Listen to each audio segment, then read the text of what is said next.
तो अभी है ना, हम लोग सबसे पहले ना सिलेबस देखते हैं। मेरा स्क्रीन विजिबल है सभी को? यस। हम्म। Yes sir. तो जैसे आपका ना फर्स्ट सेमेस्टर था बेसिक मैथ्स, सिमिलरली आपका सेकंड सेमेस्टर होगा अप्लाइड मैथमेटिक्स का। और यहाँ पे भी आपका जो सिलेबस है वो 3 पार्ट्स में डिवाइडेड है। यानी कि जो 70 मार्क्स है वो आपका सेमेस्टर का एग्जाम होगा रिटन का। और पहले तो ये ऑफ ऑनलाइन होता था एमसीक्यू बेस पे, बट इस टाइम पे आपका ये मोस्ट प्रोबेबली ऑफलाइन होगा। तो इसके लिए आपको ज़्यादा से ज़्यादा प्रिपरेशन करना पड़ेगा यहाँ पे। और 20 मार्क्स जो है वो आपका पीटी के ऊपर डिपेंड होता है। पीटी में आप जितना अच्छा स्कोर करते हैं PT1 और PT2 में, उतना आपको यहाँ पे एडवांटेज होता है मिलने का मार्क्स। और जो 10 मार्क्स है वो आपका इंटरनल होता है। ये तो आपने ऑलरेडी सेम देखा होगा बेसिक मैथमेटिक्स में। और ये टोटल मिला करके आपका 100 मार्क्स आता है। बट लेकिन डिफरेंस क्या है फर्स्ट सेमेस्टर और सेकंड सेमेस्टर में यहाँ पे, कि फर्स्ट सेमेस्टर जो था वो बहुत ही प्रिसाइज था, मतलब शॉर्ट था उसमें चैप्टर्स। बट यहाँ पे अगर आप अप्लाइड मैथमेटिक्स में देखोगे ना, तो चैप्टर्स और डिफिकल्टी लेवल कंपैरेटिवली ज्यादा है फर्स्ट सेमेस्टर के। तो यहाँ पे आपको जितना से ज्यादा होगा फॉर्मूला बेस पे ही है न्यूमेरिकल्स, बट कॉन्सेप्ट आपका क्लियर होना चाहिए। और ये जो 70 मार्क्स है सेमेस्टर का एग्जाम का, उसका वेटेज है ना इस तरह है। यूनिट 1 में आपका 3 चैप्टर्स है। पहला जो है आपका फंक्शंस है, डेरिवेटिव और एप्लीकेशन ऑफ डेरिवेटिव्स। ये 3 चैप्टर मिलकर के आपका फर्स्ट यूनिट बनता है। और इसमें टोटल 24 मार्क्स का वेटेज है। सेकंड आपका आता है इंटीग्रल कैलकुलस यानी कि इंटीग्रेशन। इसका वेटेज देखो, एक सिंगल चैप्टर का ही वेटेज इटसेल्फ 16 है। जब आप यहाँ पे इंटीग्रेशन करते हो तो इसी से एडवांस, इसी से रिलेटेड टॉपिक आता है एप्लीकेशन। मतलब ये जो आपने पढ़ा है यहाँ पे उसी का एप्लीकेशन है। और इसका वेटेज है आपका 8 मार्क्स का। उसके बाद एक कंप्लीट नया कॉन्सेप्ट आता है डिफरेंशियल इक्वेशंस। और यहाँ पे सिर्फ फर्स्ट ऑर्डर है। तो इसमें बहुत सारे ऑर्डर्स भी होते हैं, मल्टीपल ऑर्डर्स, बट आपका जो सिलेबस है वो लिमिटेड है सिर्फ फर्स्ट ऑर्डर पर। और इसका वेटेज है 8 मार्क्स का। तो अब यहाँ पे देखो कि ये जो चारों यूनिट है ये आपका कॉमन है सभी ब्रांच के लिए। चाहे आप कोई भी ब्रांच में हो, मैकेनिकल, आईटी, सीएससी, कोई भी सिविल, इवन इलेक्ट्रिकल, ये आपका चारों सेम है। लेकिन ये जो फिफ्थ वाला जो पोर्शन है यूनिट, वो वेरी करता है। तो ये मैकेनिकल के लिए आपका प्रोबेबिलिटी डिस्ट्रीब्यूशन है, लेकिन इलेक्ट्रॉनिक्स के लिए वो कॉम्प्लेक्स नंबर्स होंगे। तो टाइम बिंग के लिए हम लोग ये चारों जो यूनिट है उसके ऊपर फोकस करेंगे, और ये पांचवा यूनिट जो रहेगा वो हम लोग जब टाइम आएगा उस पर देखेंगे। अब यहाँ पे जो चैप्टर्स हैं इनका एक ऑर्डर है। ऑर्डर इन द सेंस कैसे है वो मैं बताता हूँ।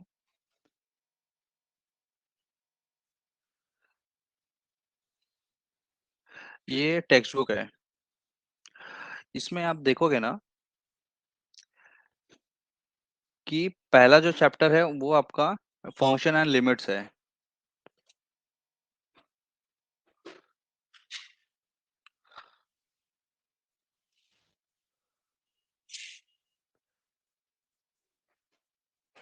यहाँ पे ना आपका फंक्शन एंड लिमिट्स है। जब आपका कॉन्सेप्ट क्लियर होता है फंक्शन एंड लिमिट्स से, तो इसी से रिलेटेड नेक्स्ट आपका टॉपिक आता है डेरिवेटिव का। और ये जो डेरिवेटिव है ये पूरा का पूरा फॉर्मूला बेस्ड ही होता है। और इसी में ही देखो यहाँ पे आप देख सकते हो कि फंक्शंस दिए गए हैं, डिफरेंट टाइप्स ऑफ फंक्शंस। तो आपको यहाँ पे आइडेंटिफाई करना आना चाहिए कि फंक्शंस क्या होते हैं। तो ये सब चीजें आप कहाँ पे सीखे हुए सीखे होगे ऑलरेडी फर्स्ट चैप्टर में, फंक्शंस एंड लिमिट्स में। और जैसे ही आपका डेरिवेटिव कंप्लीट होता है तो नेक्स्ट आता है आपका एप्लीकेशंस और इंटीग्रेशन। अब इंटीग्रेशन और डेरिवेटिव्स ये दोनों कॉम्प्लीमेंट्री होते हैं। अगर आपको डेरिवेटिव के फॉर्मूलाज अगर आते हैं तो आप यहाँ पे इंटीग्रेशन उसी का अपोजिट होता है, वाइस वर्सा। तो आप यहाँ पे देख सकते हो कि जो चैप्टर्स है वो कंप्लीटली इंटर रिलेटेड है। मतलब अगर आपका फर्स्ट चैप्टर क्लियर होता है, यानी कि फर्स्ट यूनिट, तो आपको वहां पे हेल्प मिलेगा सेकंड में। और सेकंड जैसे ही आपका इंटीग्रल कैलकुलस फिनिश होता है, तो आपको वो एप्लीकेशन आएगा। तो इसी वजह से आपका जो चैप्टर्स है ना, वो आपको हर एक चैप्टर्स को अच्छे से करना पड़ेगा। अगर आपका कोई भी एक चैप्टर अगर मिस होता है या स्किप करने का आप ट्राई करोगे, तो मे बी आपको डिफिकल्ट जा सकता है। तो इसीलिए स्टार्टिंग से ही हम लोग प्रॉपरली हर एक चैप्टर्स को प्रिपेयर करेंगे। तो यहाँ पे किसी को डाउट्स है फिलहाल, या हम लोग डायरेक्ट चैप्टर्स पे जाएं?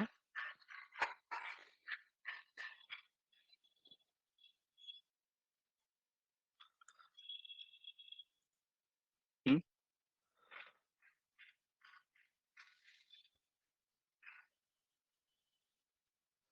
हेलो। Yes, sir. किसी को डाउट्स है यहाँ पे, कुछ क्वेरीज ऐसा कुछ? No, sir.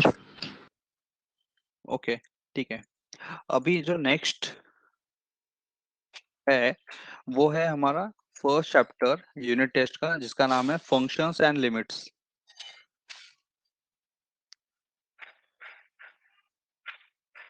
तो यहाँ पे देखो, ये दोनों अलग अलग कॉन्सेप्ट हैं। फंक्शंस जो है वो एक टॉपिक है, और लिमिट्स जो है वो दूसरा टॉपिक है। तो हम लोग यहाँ पे जो फर्स्ट टॉपिक देखेंगे वो है फंक्शंस। अब जैसे ही ये फिनिश होगा तब हम लिमिट्स देखते हैं। फंक्शंस यानी कि बेसिकली को रिलेशन होता है।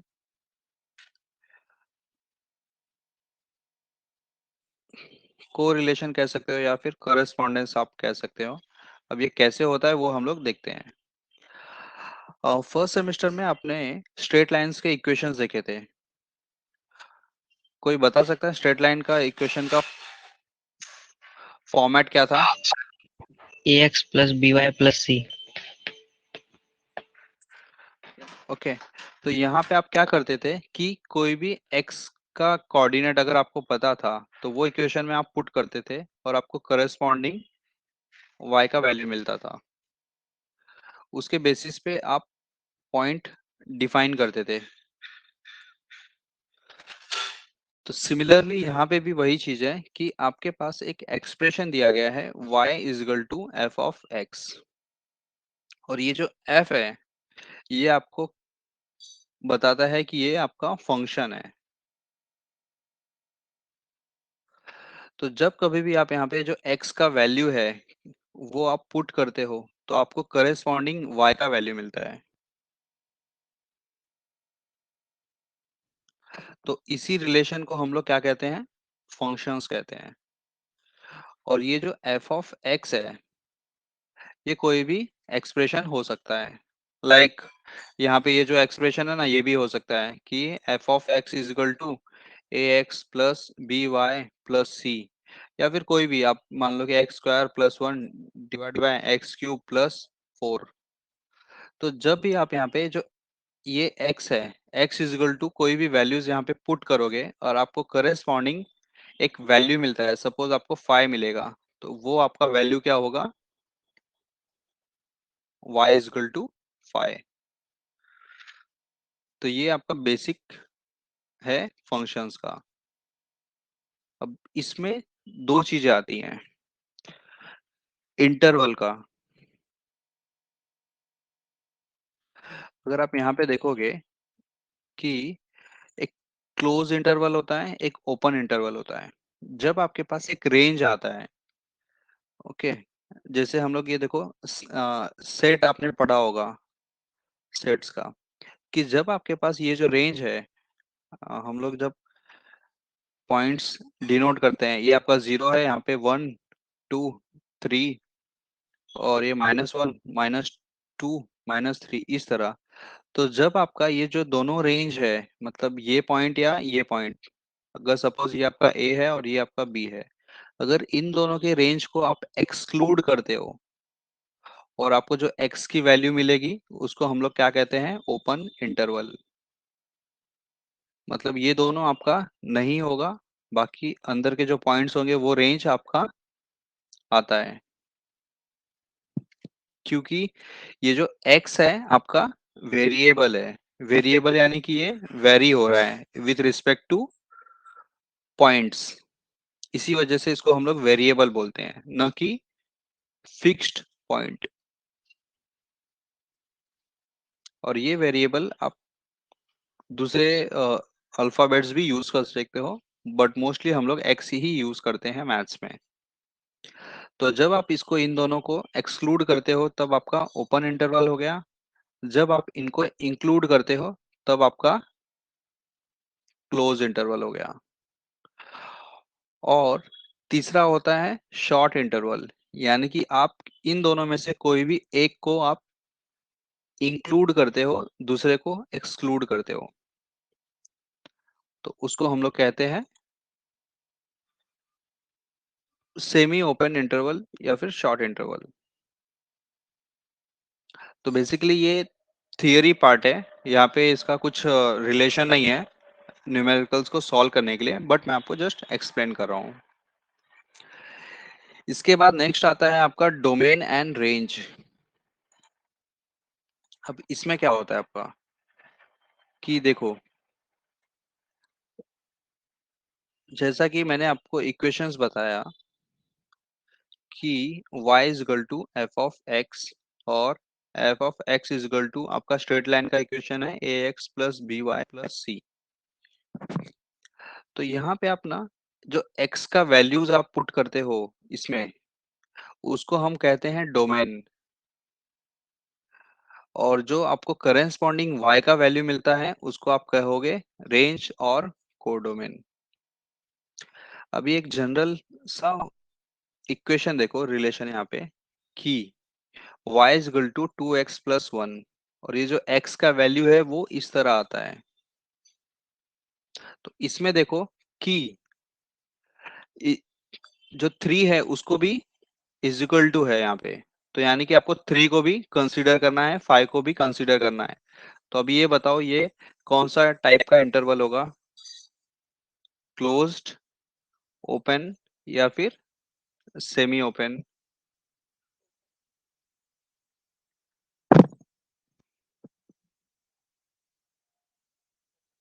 हम्म,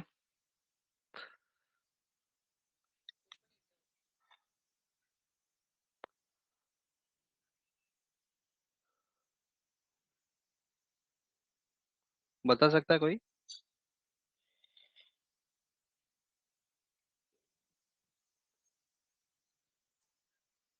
हम्म, क्लोज में हम लोग एक्सक्लूड करते हैं, मतलब वो जो पॉइंट होगा ए और बी उसको हम लोग एक्सक्लूड करते हैं। ओपन में हम लोग इंक्लूड करते हैं, और सेमी ओपन में वो पार्शियली होता है। तो अभी बताओ ये क्या होगा, कौन से टाइप का इंटरवल होगा एक्स का?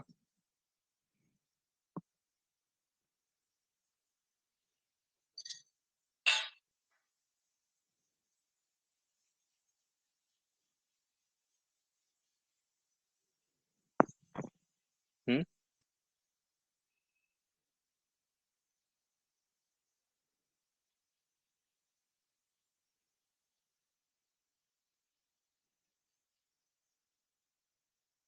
Hello, yes sir. ये कौन से टाइप का इंटरवल होगा एक्स का? ओपन।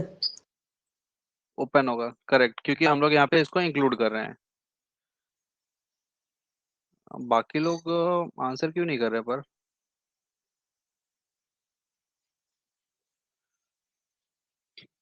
प्लीज आप अटेंटिव रहो, ऐसे मत रहो कि मतलब एटलीस्ट आपने ओपन किया है और कुछ ये ना हो। ठीक है, तो अभी हम लोग आगे के टॉपिक पे जाते हैं।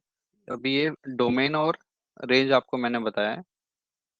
अभी नेक्स्ट आता है आपका कि रिप्रेजेंट कैसे करते हो। तो ये बेसिकली एरो डायग्राम है, यहाँ पे आप एरोज फॉर्म करके आप दिखाते हो कि अगर सपोज आपका एक्स का वैल्यू 1 होगा तो आपका वाई का वैल्यू 6 आता है। ये जस्ट रिप्रेजेंटेशन है। ये टेबुलर फॉर्म में टेबल्स दिखाते हो आप, जैसा कि कोऑर्डिनेट ज्योमेट्री में आपने किया होगा। सिमिलरली ऑर्डर पेयर्स है और आपका इक्वेशंस आता है। तो अब हम लोग न्यूमेरिकल्स की तरफ बढ़ते हैं, यानी एग्जांपल्स।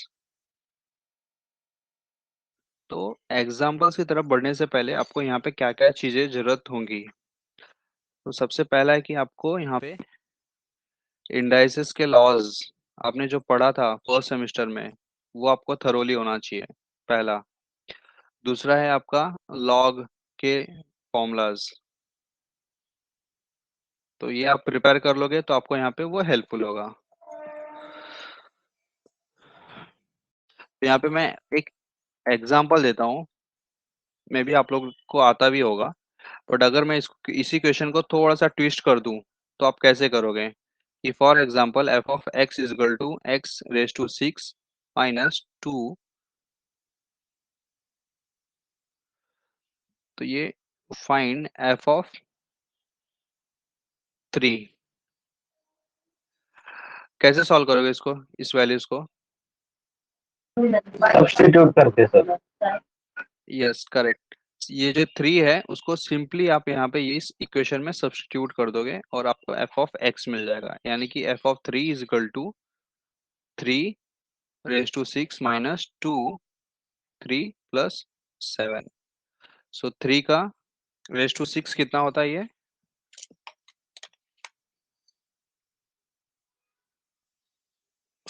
ये होता है आपका 729 माइनस 2 रूट 3 प्लस 7।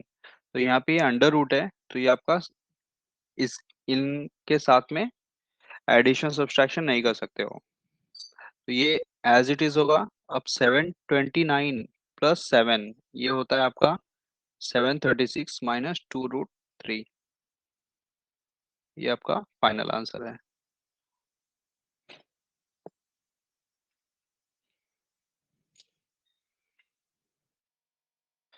ओके, हम लोग एक नेक्स्ट एक्सरसाइज के न्यूमेरिकल्स की तरफ बढ़ते हैं। ये तो आपने मे भी सॉल्व भी किया होगा।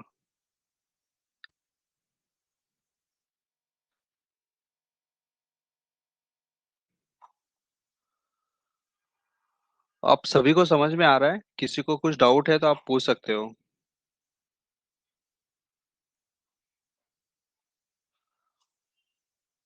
तुषार, प्राज्वल, नमन, श्रेया, तनुष।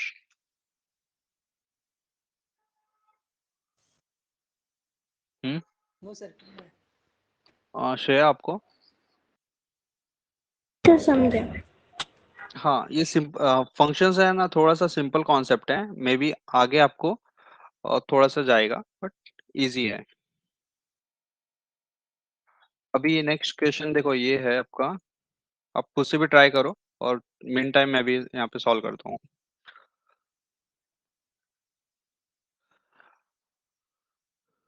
तो यहाँ पे देखो, आपको एफ ऑफ 4 निकालना है प्लस एफ ऑफ 5। तो एफ ऑफ 4 निकालने के लिए आपको यहाँ पे पुट करना पड़ेगा x is equal to 4 given गिवन एक्सप्रेशन या फिर गिवन फंक्शन में।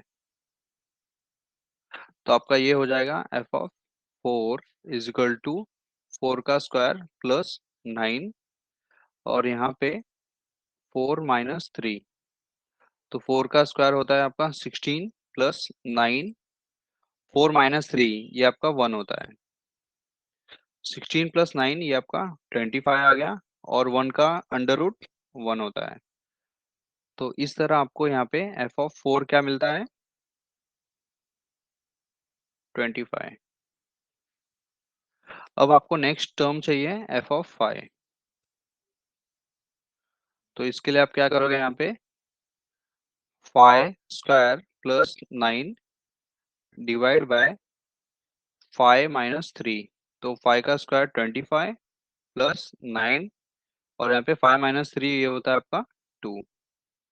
अब इन दोनों को ऐड करते हो तो आपका ये कितना होगा? 34। अब यहाँ पे क्या कर सकते हैं हम लोग, देखो ये अंडर रूट डिनोमीटर में है, तो इसको हम लोग फैक्टराइज कर सकते हैं। ये फैक्टराइज मैंने कैसे किया? डिनोमिनेटर और न्यूमरेटर दोनों में अंडर रूट से मल्टीप्लाई करके। तो अब क्या हो जाएगा, ये √2 इंटू √2, ये आपका हो जाता है 2,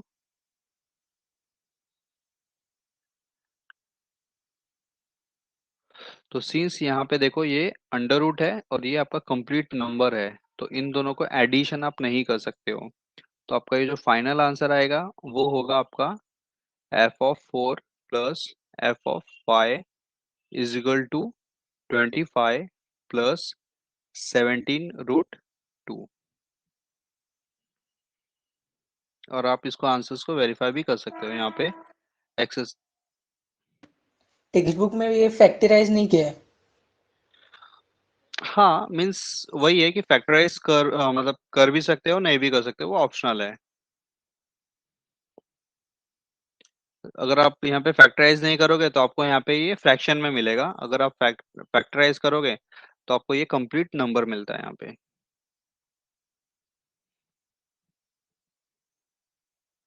तो दोनों भी करेक्ट हैं, ऐसा नहीं है कि ये गलत आंसर्स है।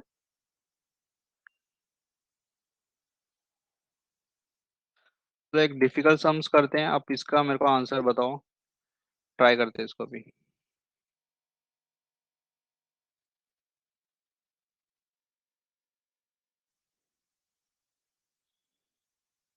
कौन ट्राई करेगा? सर मैं करता हूँ। बताओ।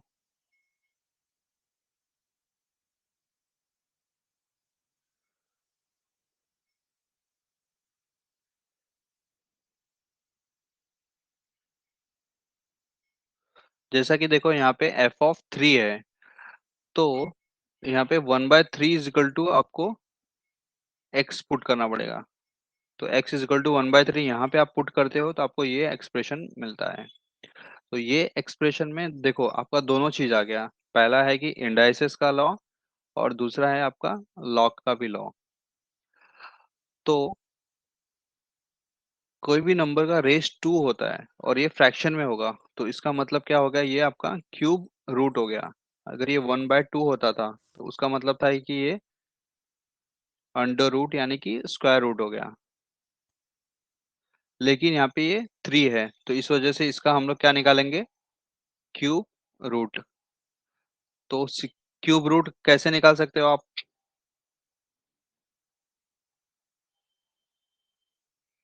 तो इसके दो तरीके हैं, या तो आप कैलसी से निकाल सकते हो डायरेक्टली, या फिर इसको फैक्टराइज करके। तो 64 को आप फैक्टराइज करते हो तो ये आपको 32 मिलता है। 2, 16, 2, 8, 2, 4, 2, 2, 1। तो सिंस यहाँ पे 3 है तो आपका ये जो पेयरिंग होगा वो आपका 3 का होगा। ये आपका 1 हो गया, ये आपका 2 हो गया, यानी कि 2 × 2 और ये क्यूब होता है। जब 4 का आप क्यूब निकालते हो तो आपको क्या मिलता है, 64 मिलता है। तो इस वजह से इस एक्सप्रेशन का वैल्यू आपका होता है 4। तो ये 4 आ गया प्लस। अब इसको कैसे सॉल्व करोगे, कोई बताओ मुझे। लॉग का फॉर्मूला है।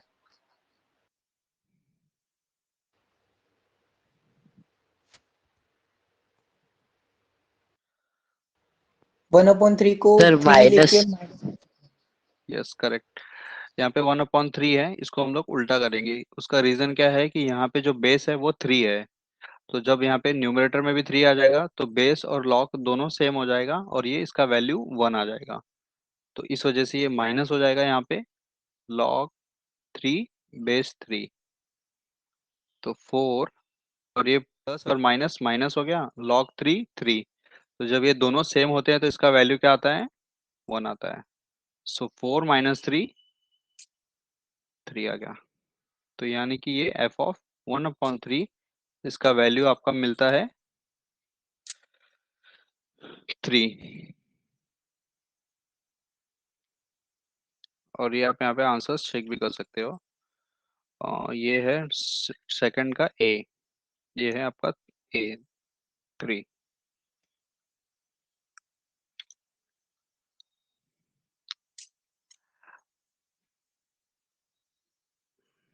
क्लियर है आपको सबको ये? Yes sir. Yes sir. Okay, next question की तरफ हम लोग बढ़ते हैं, ट्रिग्नोमेट्री की तरफ देखते हैं। ट्रिग्नोमेट्री के पहले हम लोग इसकी तरफ आते हैं।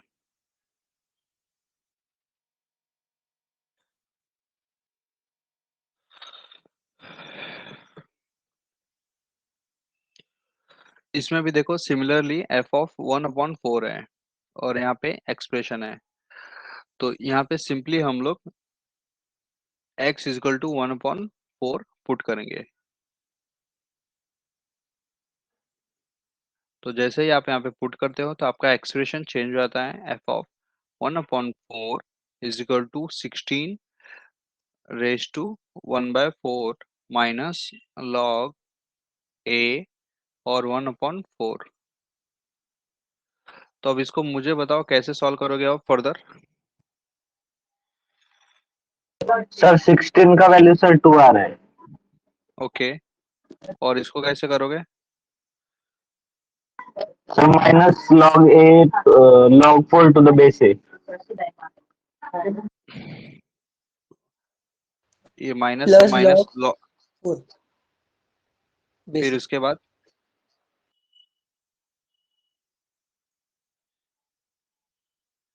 ये आपका आंसर आ जाएगा। इसके बाद फर्दर इसका सिंप्लीफिकेशन पॉसिबल ही नहीं ना।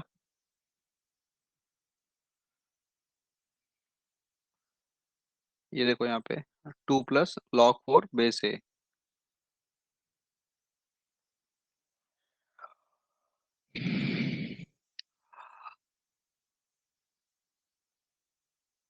अब नेक्स्ट क्वेश्चन है आपका ट्रिग्नोमेट्री के ऊपर है।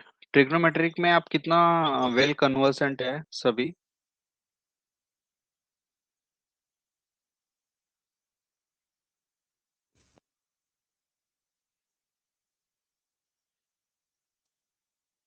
हेलो। Yes sir. हाँ, ट्रिग्नोमेट्री आप लोग को आता है ना प्रॉपरली। हाँ यस सर, आता है। ओके, तो हाँ, तो ट्रिग्नोमेट्री का एक न्यूमेरिकल सॉल्व करते हैं। इसमें ट्रिग्नोमेट्री का भी क्वेश्चंस बन सकता है, ऐसा जरूरी नहीं है कि ट्रिग्नोमेट्री के क्वेश्चंस नहीं बनेंगे इसमें। हम्म, अब ये सॉल्व करो, इसका वैल्यू बताओ मेरे को कितना आता है।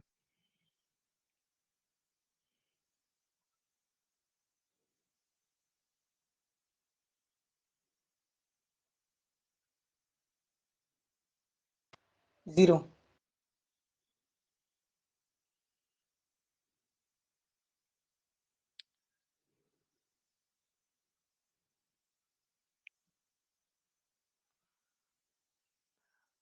F of 0 is equal to log e cos 0। तो कॉस 0 का वैल्यू होता है आपका 0, तो log 0 is equal to log 0 base E 0 आता है। और जीरो का वैल्यू 1 होता है ना। पर यहाँ पे एक्सपोनेंशियल है। नहीं नहीं नहीं नहीं, एक मिनट एक मिनट। लॉग, एक minute, a raise to 0 is equal to 1 होता है। अगर इसको आप एक्सपोनेंशियल में कन्वर्ट करोगे तो ये क्या होगा आपका, इसको लॉग में अगर कन्वर्ट करोगे तो लॉग ऑफ 1,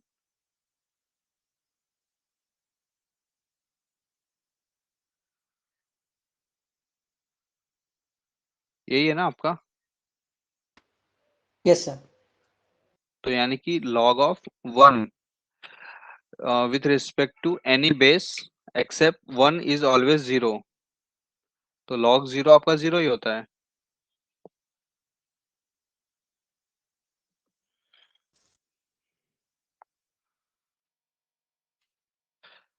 देखो, log 0 is undefined because you can never get 0 by raising anything to the power anything, ये।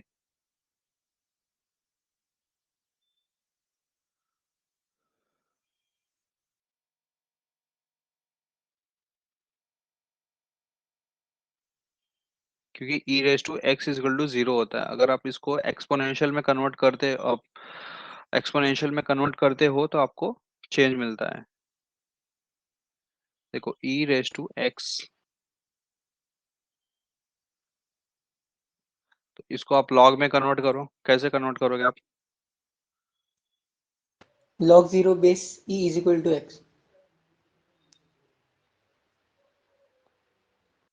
बट आपका x का वैल्यू ही आपका यहाँ पे 0 है ना।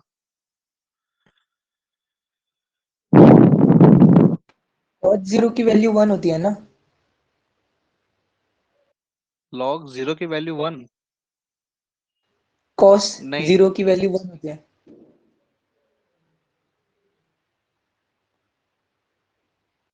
एक मिनट। हाँ, cos 0 आपका 1 होता है ना। बराबर। अगर सपोज देखो cos 0 की वैल्यू आपकी 1 होती है, एक मिनट, log e cos 0, तो cos 0 का वैल्यू आपका 1 हो गया, तो ये आपका आ गया log 1 बेस e। और इस फॉर्मूला के बेस पे हम लोग यहाँ पे इसको कह सकते हैं ना, ये 0 होता है। Yes sir. तो यहाँ पे आपका जो फंडामेंटल फॉर्मूलाज है वो आपका यहाँ पे इम्पोर्टेंट है। हाँ,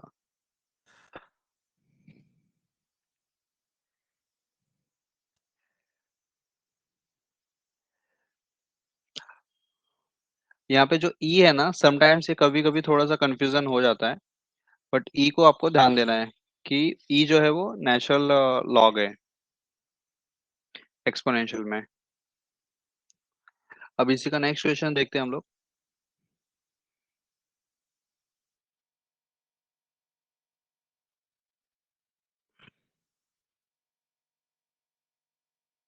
इसको सॉल्व करो।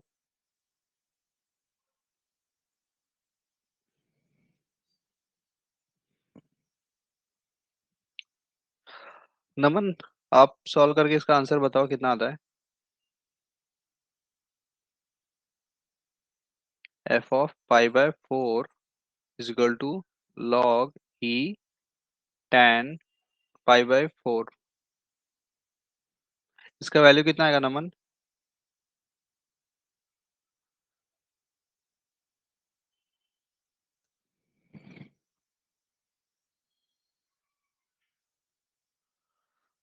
$45.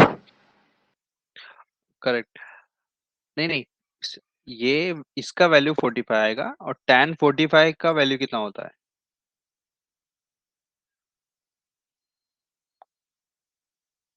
1।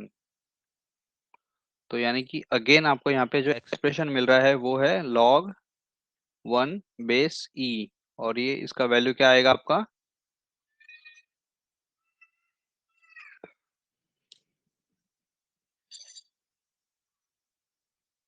समझे इस क्वेश्चन को?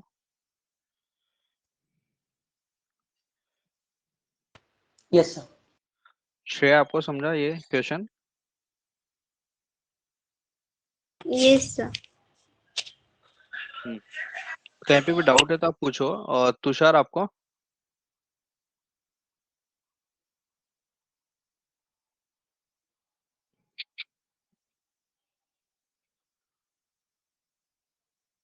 तुषार नहीं है। प्राजल, आपको समझा नहीं है? हाँ सर। ओके, ठीक है।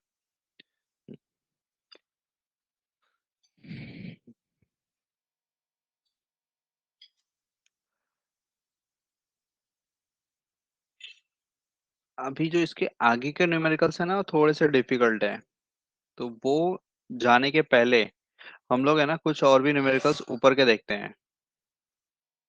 अगर सपोज ये आपको प्रूव करने आता है, अभी देखो आपका एग्जाम अभी ऑफलाइन होने वाला है, तो प्रूव दैट के क्वेश्चंस भी आपको करने पड़ेंगे। अर्लियर के जैसा नहीं कि चलो एमसीक्यूज में था तो हम लोग उसको स्किप कर सकते थे। अगर इस तरह के क्वेश्चंस आते हैं प्रूव करने के लिए, तो सिंपली आपको क्या करना है कि लेफ्ट हैंड साइड का एक वैल्यू निकालना है और राइट हैंड साइड का एक वैल्यू निकालना है, और दोनों को आपको कंपेयर करके प्रूव करना होगा कि LHS is equal to RHS। तो यहाँ पे देखो, इसको हम लोग f ऑफ 0 निकालना है, तो इसी वजह से हम लोग यहाँ पे पुट करेंगे x इज इक्वल टू 0। तो ये इक्वेशन आपका हो जाता है f of 0 is equal to 0 का क्यूब माइनस 5 0 का स्क्वायर माइनस 4 0 प्लस 20। तो 0 का क्यूब क्या होता है इसका वैल्यू? 0 है सर। तुषार? 0. यस 0। अब यहाँ पे भी 0 का स्क्वायर 0 होगा और ये 5 से भी मल्टीप्लाई होकर के ये 0 होने वाला है। यहाँ भी 0 प्लस 20। तो यानी कि F of 0 is equal to आपको मिलता है 20। तो हमारा जो LHS है वो मिल गया हमें। अभी RHS में देखो दो टर्म्स है, एक जो है वो -2 है और एक एफ ऑफ 3 है। तो हम लोग यहाँ पे एफ ऑफ 3 का वैल्यू निकालेंगे। तो उसके लिए हम लोग यहाँ पे एफ ऑफ 3 लिखा और 3 का क्यूब माइनस 5 3 का स्क्वायर माइनस 4 3 प्लस 20। सो 3 का क्यूब होता है ये 27 माइनस 5 3 का स्क्वायर 9 माइनस 3 2 4 3 जा 12 प्लस 20। इसका वैल्यू बताओ कितना था टोटल?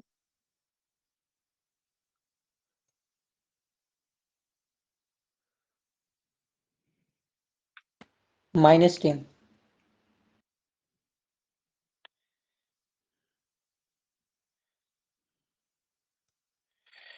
-10 आता है। तो यानी कि आपने यहाँ पे एफ ऑफ 3 का वैल्यू निकाला है। अब आप यहाँ पे इसको लिखोगे कि RHS is equal to -2 f of 3। So -2 -10, इन दोनों को मल्टीप्लाई करते हो तो आपको क्या मिलता है 20। तो यहाँ पे देखो आपका LHS और RHS सेम आ गया।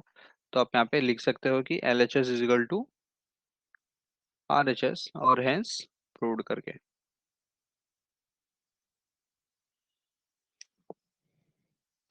सॉल्व आपका क्वेश्चन।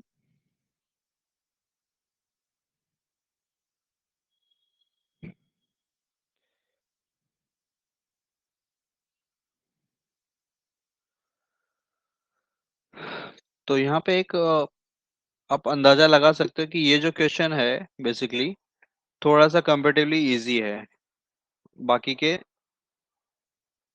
चैप्टर से, बट ये आपका बेस है। बट कोई कोई जो क्वेश्चंस होते हैं ना वो थोड़े से डिफिकल्ट होते हैं, जैसे कि अभी ये जो ट्रिकी क्वेश्चन है कि प्रूव दैट करना है या फिर आगे के न्यूमेरिकल्स रहेंगे।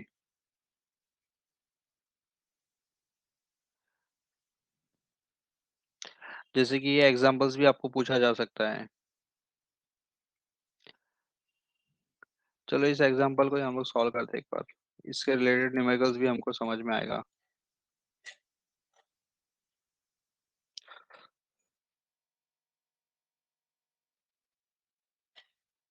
तो ट्राई करते हैं खुद से सॉल्व करने के लिए। तो यहाँ पे देखो कि इक्वेशन क्या दिया गया है। फर्स्ट ऑफ ऑल कि F of x is equal to A X square plus B X plus C. तो ये जो क्वेश्चन है ना वो कम्प्लीटली उल्टा है। इसके पहले के क्वेश्चंस में क्या हो रहा था कि हमें ये एक्सप्रेशंस के वैल्यूज निकालने रहते थे, लेकिन यहाँ पे इस एक्सप्रेशन का ऑलरेडी वैल्यू दिया गया है। हमें ये जो वेरिएबल है या कांस्टेंट कह सकते हो, इसका वैल्यू निकालना है ए एंड बी का। तो जस्ट अपोजिट वे में। तो ऐसे क्वेश्चंस पूछे जा सकते हैं। तो इसका मेथडोलॉजी देखो सॉल्व करने का कैसे है कि पहले आपको एफ ऑफ 1 का वैल्यू निकालना है। क्यों निकालना है वो हम लोग देखते हैं। F of 1 is equal to A 1 का स्क्वायर प्लस बी 1 प्लस 3। यानी कि जितने भी x का जगह है वहां पे हमने 1 पुट किया। और 1 पुट करते हो तो आपको यहाँ पे देखो क्या मिलता है, 1 का स्क्वायर 1 और a से मल्टीप्लाई करोगे तो आपको a मिल गया। b इंटू 1 b आ गया प्लस 3। और इसका वैल्यू यहाँ पे देखो दिया गया है क्या 4। तो आपको मिल गया 4। अब ये नंबर्स आप इसको मैथमेटिकली सॉल्व कर सकते हो। तो इसको मैंने यहाँ पे लेके आ गया। So 4 minus 3 is equal to a plus b. So hence a plus b is equal to आपका क्या मिलता है 1, यानी ये आपका एक्सप्रेशन नंबर 1 हो गया। सिमिलर स्टेप आप f(2) के लिए करो और मुझे वैल्यू बताओ क्या आता है एक्सप्रेशन का।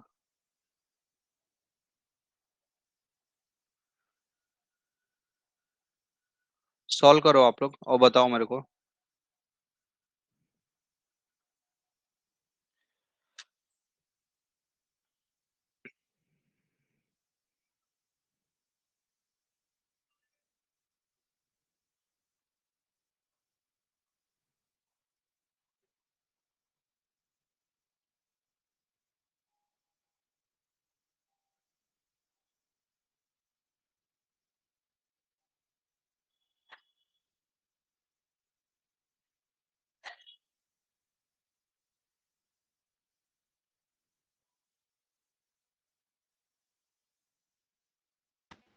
To a plus b is equal to 4।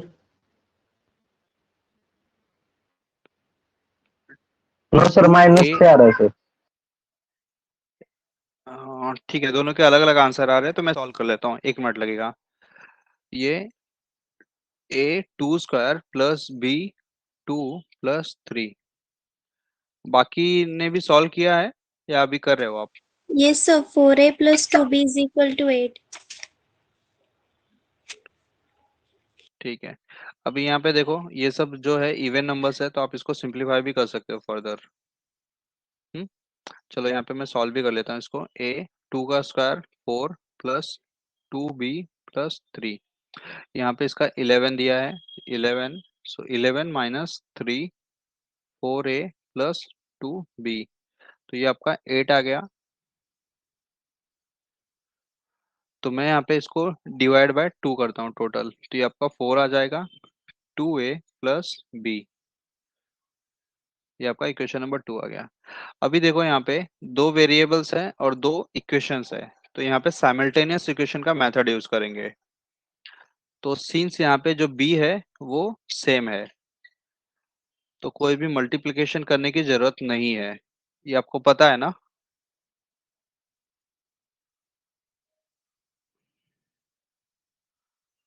हम्म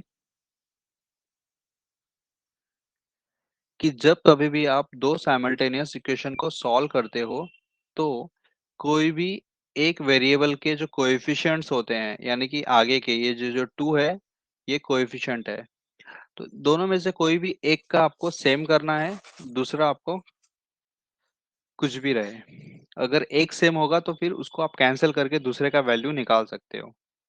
तो इस केस में b और ये b सेम है, तो मैं क्या करूंगा कि इसको ऐड करता हूँ, ये a plus b is equal to 1। अभी यहाँ पे देखो ये प्लस है ये भी प्लस है, तो मुझे सब्सट्रैक्ट करना पड़ेगा। अगर ये दोनों माइनस प्लस होते थे तो मैं क्या करता था, एडिशन करता था। इतना आपको है, आपको पता है ना इतना सब। हो यस। हाँ, तो ये बस कॉमन सा चीज है। तो यहाँ पे आपने सब्सट्रैक्ट किया है तो इसका साइन जो है सबका चेंज हो जाएगा, और ये प्लस बी और ये माइनस बी है ये कैंसिल हो जाता है आपका। तो अब देखो 4 माइनस 1 ये आपका 3 हो गया, 2a माइनस ए ये आपका a होता है, यानी कि एक की वैल्यू आपको मिल गई। यह वैल्यू आप यहाँ पे पुट करो, तो 3 plus b is equal to 1, so b is equal to 1 minus 3, तो ये आपको मिलता है -2। तो देखो आपको यहाँ पे दोनों वैल्यूज मिल गए कि a इज इक्वल टू 3 और b इज इक्वल टू -2, और यही देखो आपका एग्जाम्पल में आंसर भी रहेगा, a इज इक्वल टू 3 और b इज इक्वल टू -2।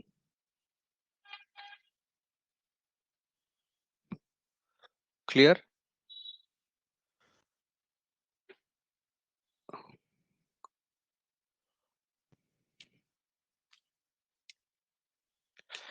कोई डाउट है इसमें अभी आपको किसी को? नहीं सर। No sir.